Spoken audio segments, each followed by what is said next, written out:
Are you seeing more of your clients coming in asking for some of these bold, maybe scene-inspired looks? We used to do a lot of these looks by ourselves back in the day, but it's been really exciting to see some of my own clients coming in asking for them.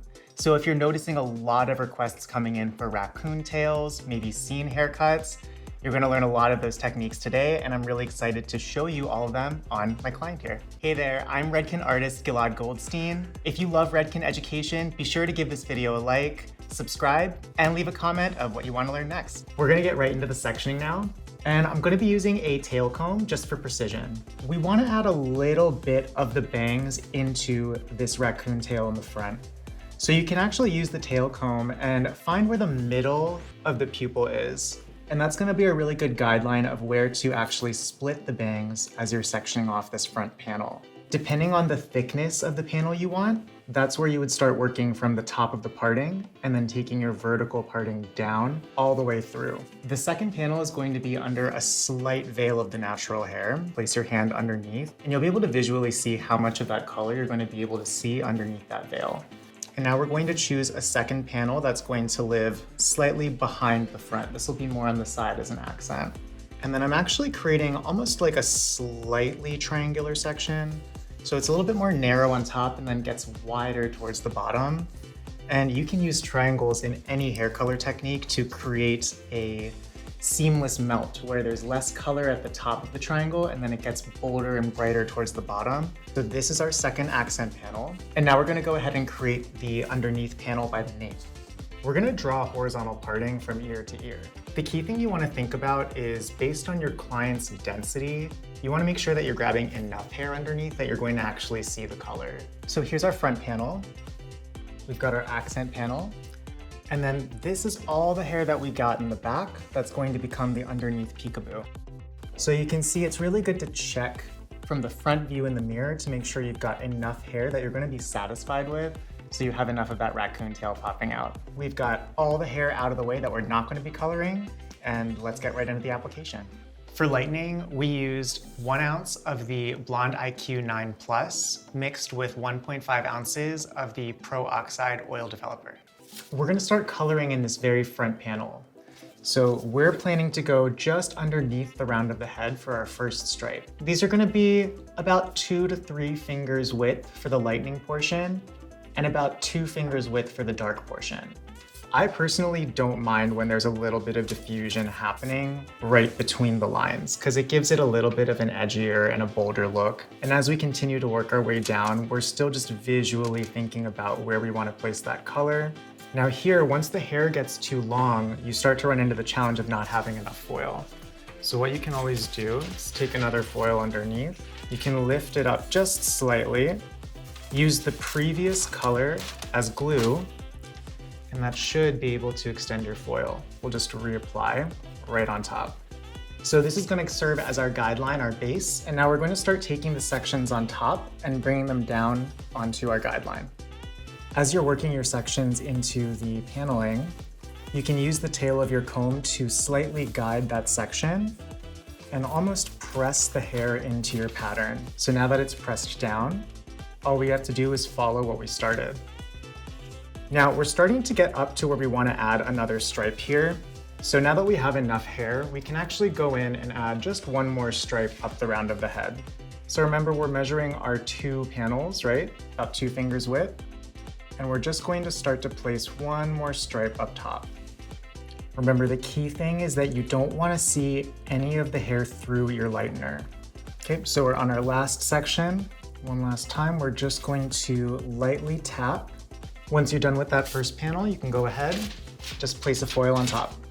Now that we finished the first panel, I'm going to repeat the same process on the other side, and then we're going to move into the back. As you can see, this area is a lot wider, so it's going to be a little bit more of a challenge to get those stripes symmetrical all the way down.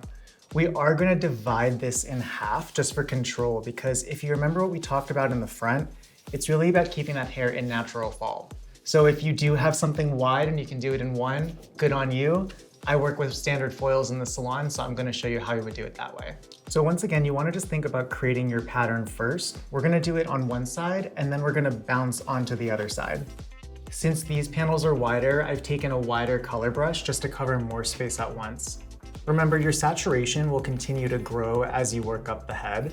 So here on this first panel, the most important part is getting your pattern to look exactly the way you want it to. Instead of jumping right into the next section, we're just grabbing a small amount of hair from the other side so we can balance out the pattern before moving up the head. Once you feel good about your pattern, now you can just start bouncing back and forth. I'm gonna finish applying the color through this bottom back section. Once it's all finished applying, we're gonna get into processing the hair. So with that, we're done with the foil application. As you can see, we've just done the back nape section, and we have this full raccoon stripe going on. We did this accent section on the side. It's a little bit behind the front hairline. And we had the first panel where we incorporated some of the bangs to get that bold raccoon tail in the front. So now we're gonna let this color process, and once it's finished, we'll get into the shades ALK and shades EQ toning application. So here we've got the raw lift after the lightening. We were able to lift through previous hair color using the blonde IQ9+. And you can see these really great lift results. This was our first panel right here that we did. And you can see that it's got a really cool effect just happening on top of the hair. And then our accent panel, just a little bit smaller, a little bit more delicate. So when you're doing these kinds of colors in the salon, it doesn't always have to be so large. You can also have smaller accents, which are fun as well. In the back, you can see how, because we were able to marry those pieces together, you have just this nice, cool kind of raccoon tail going on. So one thing we want to consider too before we get into toning this raccoon tail is that we also have just a few grays to cover on the top. So we're going to be using these shades ALK, which I personally love for the superior coverage it gets. It's got up to 75% gray coverage, so it's just one of those tools that we use every day. And we're going to use it just to blend these grays out and cover them up. What's great is we're actually going to use Shades EQ Gloss for toning the blonde. The nice thing is that ALK and EQ are formulated for a slight smudge, so we can go ahead on the zone 1 with ALK for that coverage, and then go through and do our toning on zones 2 and 3 with Shades EQ. Our formula for the top is going to be 3N in Shades ALK with 1.5 ounces of 10 volume Pro-oxide cream developer. It's going to give us that really rich dark brown to cover the gray, but also blend with some of this previous hair color we've got. For zones 2 and 3, we mixed 1 ounce of Shades EQ Gloss 09 GI with 1 ounce of the Shades EQ Gloss to Gel processing solution. We're using the Shades ALK to darken the root here and just cover up some of the gray, but what's really useful with this color is that it does provide up to 1 level of lift. So if you're working on someone who's got a very dark natural base and also requires some sort of lightening up at the root area, it's going to be really useful to give you that brightness while also giving you the gray coverage. I'm going to continue finishing this zone 1 application, and I'll meet you back here for zones 2 and 3. So we finished applying the zone 1 formula globally. We did use a couple foils just to protect some of the lightness as we were working our way around. So that's a little tip you can do if you are laying some of that color over. Just be really careful not to get any of that onto the raccoon tails. So now we're going to go ahead and gloss zones 2 and 3 with the Shades EQ Gloss formula.